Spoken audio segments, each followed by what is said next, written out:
Welcome to another edition of Winging It with Sandy. I'm Jeffrey Thomas and delighted to say joined by my co-host, Sandy West. Good morning, Sandy. Morning. Today we're going to look at questions you sent through and comments about our episodes on what is banned on aeroplanes. Really a fascinating episode. So, Sandy, we've had some great questions. Yes, we had some brilliant ones and some baffling ones in there. Some genuinely surprised me. I'll kick it off with the one about the water bottles. So one commenter mentioned that Brazilian airports won't let you bring your own sealed plastic water bottle, claiming that that water could actually be anything. Yeah, well, in fact, sealed water bottles that you bring yourself are basically banned right across the globe, not just in Brazil. And the airport security restricts liquids, aerosols, gels in carry-on bags. However, they don't prohibit empty containers. So we'll go into that in a minute.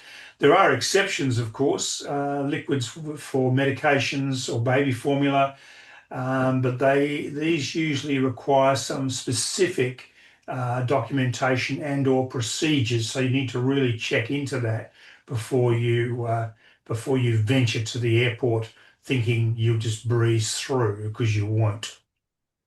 Yes, and in contrast, someone from the US actually said that they're always allowed to bring an empty, reusable water bottle, and then they fill it up after security. And I believe that's the case here in Australia too, because that's what I usually do almost every time. Yes, look, most airlines don't prohibit empty containers like water bottles. Once you pass through security, as you say, you typically find a water fountain and or a refill station and fill up the empty bottle. However, if you're traveling internationally, it's a good idea to check with airlines or airport authorities about specific regulations, as some countries have stricter rules.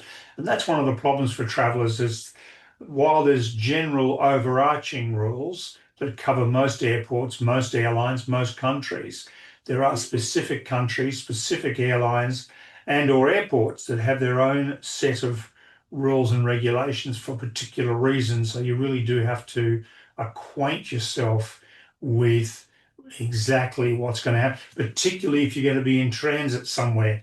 You know what the rules are at your origin and destination are one thing, but where you stop to and you have to get off the aeroplane and go through security again, you're probably going to have another set of issues to deal with. So be careful. Yep. So on to the power banks now. So someone asked with them, are you actually allowed to be using them mid-flight? And so what I think is the rule is if it's 100 watts, you're fine. But between 100 and 160, I think you need specific airline approval, and then it's usually a no-go. But I think GT, you might know the more specific rules on this one. Yes, indeed. Yes, you must take them on board with you. You cannot, and I can't stress it enough, you cannot pack it in your bags. Now, and that's your check bags. Now, several airline companies are bringing in restrictions around these portable power banks on flights, and it means that travelers will not be allowed to use to recharge their devices no matter what the power of the power bank is. And and and so some airlines have announced these restrictions, including Singapore Airlines, Scoot, Thai Airways, Korean Airlines, EVA, and China Airlines are just some that have announced a total ban on using power banks on board. You're going to have to use the USB that the airlines provide. And I know it doesn't have the same grunt as a power bank, but that's what you've got to do. Now, also, since 2016, the International Civil Aviation Organization, which is the United Nations agency that coordinates aviation regulations across the globe, has banned lithium-ion batteries of any kind from the cargo holds of passenger planes, which was what was said a number of times. We just reinforce it. But there's still no industry standard when it comes to their use while in the cabin. So what this means is some airlines ban them, some airlines do not. And that's where you've got to be very, very careful to check with your particular airline whether they do or do not ban these devices. But most airlines have some sort of charging capacity from the seat these days, and that's far more controlled. And as I mentioned, it doesn't have the grunt of a power bank, but nonetheless, it does serve the purpose. That's actually really good to know. So with power banks, I always travel with mine. And as you said, most of them have it in the seat. So it's not so much for the flight itself, but it's for when I land. Because the Yeah, thought of having to toss it out and buy a new one if I couldn't travel with it for every trip, it's just a no. And so you can't check them if they ever ban from cabins. It'd be a real problem. yeah, So indeed. there were actually some really good and interesting confiscation stories that we had in the comments as well. So, one poor traveller had their Frey Benta steak and kidney pie taken off them. I'm not sure if security deemed that one to be a threat or if they didn't like the smell, but either way, it was a tough toss. I reckon it probably would have made a pretty good in-flight snack, personally. I would have loved to know why it was confiscated, though. What rule would that even break? Maybe liquid somehow. Another person lost two bottles of wine, a large wax candle, and angle grinder cutting discs. It's a bit of a chaotic combo, but definitely serves as a good reminder to remind us what is restricted before you fly. Someone had a dental plate with false teeth confiscated because of a sharp wire. This is Nairobi Airport just after 9/11.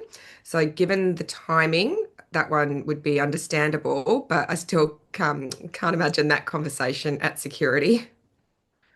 Yes, that would be pretty bizarre. And the issue here is that terrorists or potential terrorists will use any means to try and smuggle something on board an aeroplane.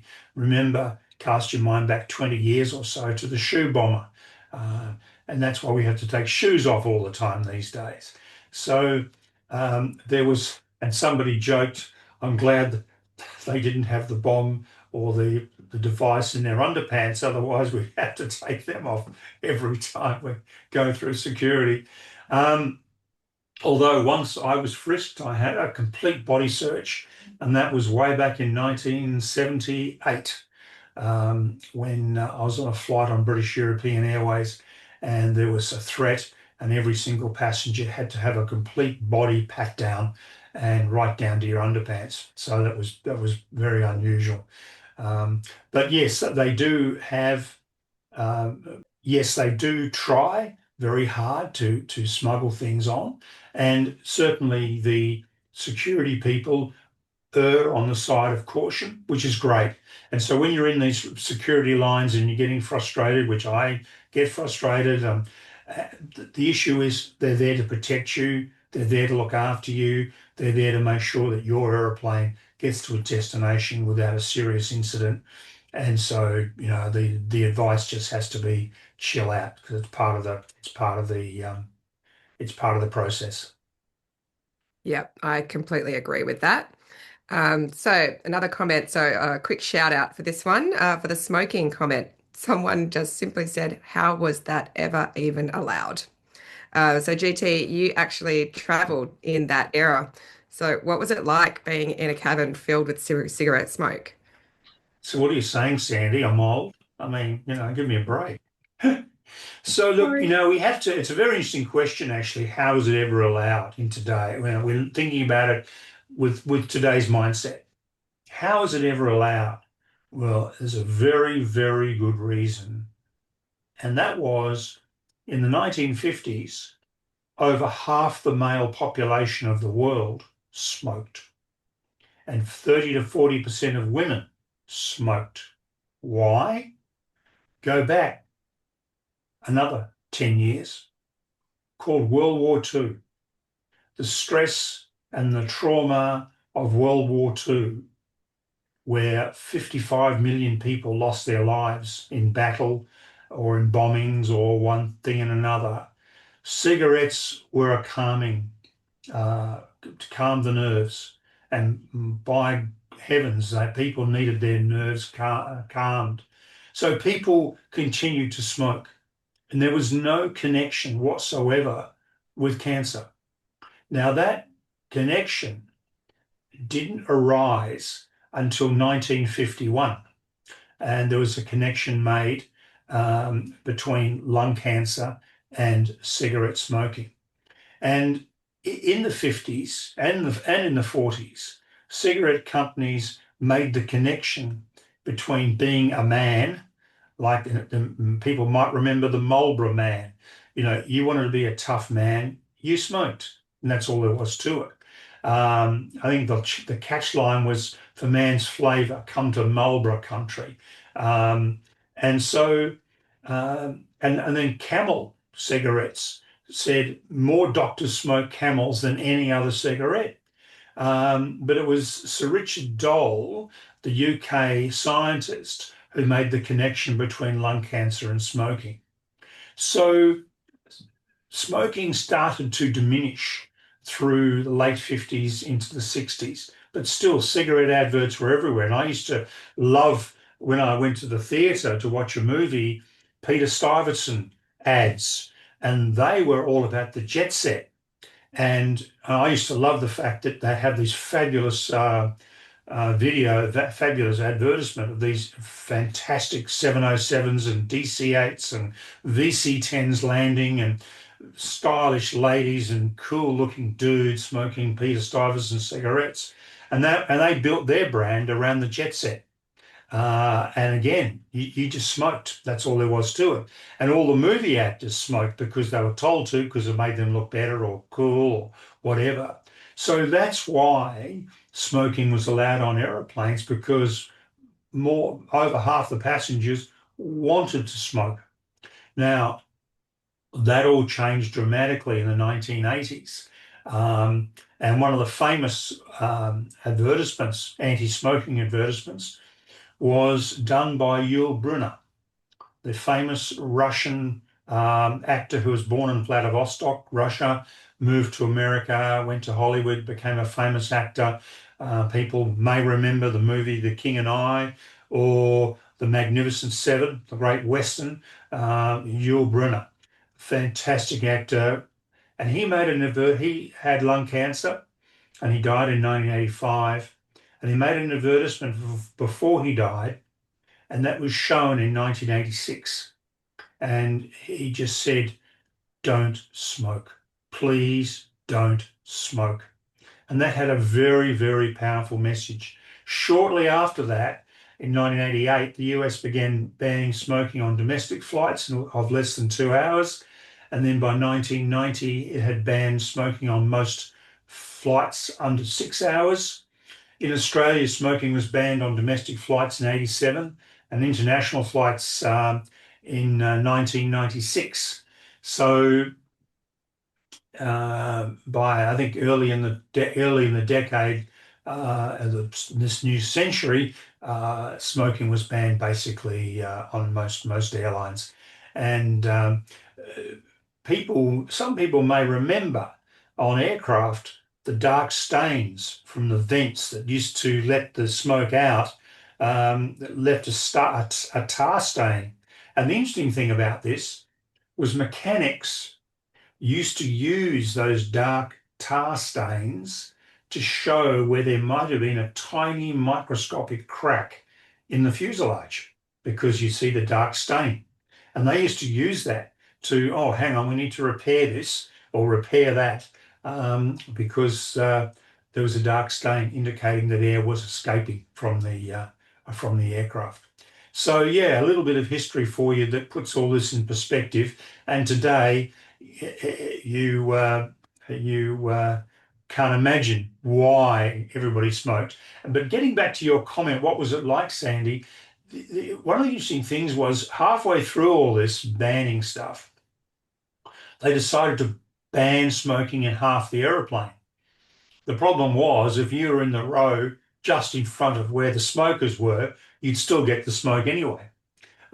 So that was a big issue. But one of the other drivers was flight attendants. The flight attendant unions said, "Hang on, our members are subjected to cigarette smoke on all of their duty time. They're walking up and down the cabin. People are smoking everywhere, and they're subjected to this continual smoke. And they were a major force in getting that smoking banned." It's actually just really wild to think about now because can you imagine the idea of someone sparking up now in the cabin would actually start a riot. But yeah, this has actually been really interesting. I'm loving the comments, so please keep them coming because I actually really enjoy reading them, and I'm always keen to learn more and discuss more. And also, if there's anything that people want us to talk about next as well, mention it in the comments so we can dive into that too. Yeah, look, that's a very good idea. And I saw one comment from a lady who said, "Yes, you're right about the flying back in 1979. I flew from England to Australia, and I had a lot more leg room.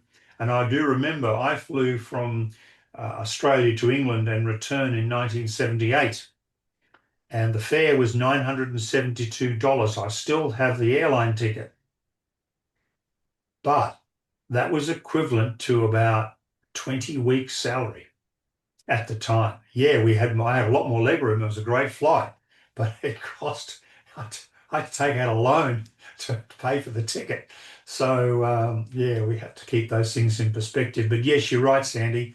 Viewers, please, you got some things you want us to discuss and delve into for you, just let us know and we'll do all the research and come up with all the answers for you and some advice.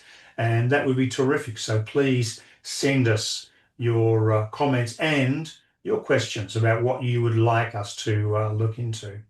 So that's all we've got time for today, Sandy. It's been great chatting about this particular subject. And viewers, please tune in again for another episode of Winging It with Sandy. And please subscribe to us, please like us. And thank you, Sandy, for all your work on this one. Thanks again for having me. I can't wait to start reading some of these new comments, and I'll see you Yeah, next neither time. can I. Yeah, absolutely. Because there's some very interesting comments, and there's obviously people out there who do have a great passion for aviation, a great passion for travel, and but they've got questions, and that's what we're here for. So thank you very much.